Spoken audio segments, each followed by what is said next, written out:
Melbourne was the most livable city in the world for 7 years straight, although in 2022, Melbourne was dropped to 10th. According to the Centre for Urban Research RMIT, a livable city is one that is safe, affordable, and close to everyday needs. Melburnians have differing experiences of this livable city. Some deal with long commutes and high expenses, but others have it easy living close to public transport and being able to work from home. This is Michael Berkman from Mont Albert. He's a high school teacher who works in Coburg. He primarily drives his car around to get to A to B. I've chosen to drive my car to work because it's the most convenient for me. To take public transport, I have to not take multiple lines, go in and out of the city. So the car is just the quickest method for me at the moment. Michael lives in a highly rated suburb for commuting, staying local, and walkability. Despite this, he prefers to use his car. I generally prefer to drive to most places, whether that be work, social events, or just to get around.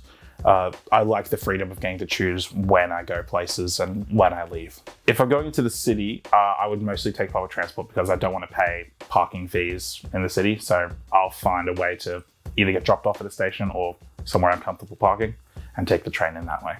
Ideally, when I move out, I'd like to live in the same general area. I think there's great access to public transportation and right near the freeway, so I can get to where I need to be. 48% of Melburnians live within 400 metres of regular public transport.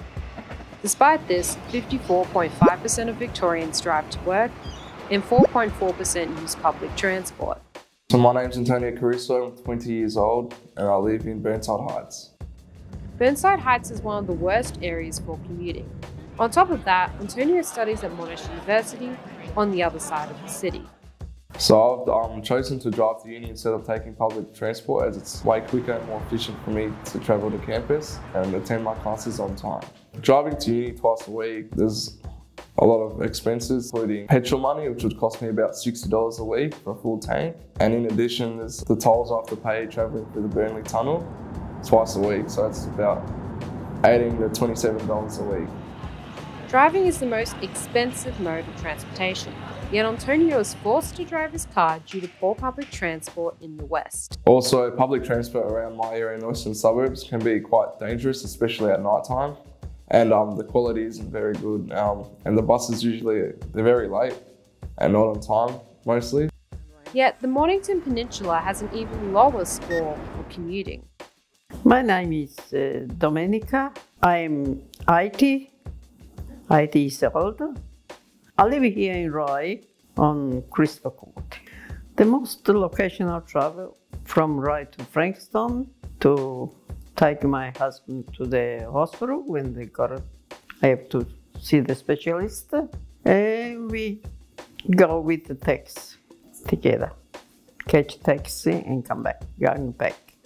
But the taxi to go to my old daughter, they cost me around $150 one way and $300 to going back. We have no choice. We have to do it like that. People tend to be healthier and happier when living within 15 minutes of everyday needs. Joshua Daniel lives in Mont Albert and works from home. He is unable to drive due to having cerebral palsy, although this does not impact his everyday life. So for day-to-day travel, if I'm just going to the supermarket, I'll just walk to the supermarket because it's like 8 minutes walking distance from me. But to get to the doctors, I will catch a train because I still see my family doctors and family physio and all that, but that's near a train station. I probably top up my Mikey for train travel like $20 every 3 weeks. I guess I chose to live in the area that we ended up in because it was close to like all the shops and supermarket, and it was really handy having a public transport station like right outside my house. There's a bus stop right outside my house. There's a tram stop like 18 minutes walk away, and there's 2 train stations within 5-minute walk. The closer you live to the CBD, the easier it is to commute, walk, and stay local. This disparity begs the question, is Melbourne truly a livable city for all or for some?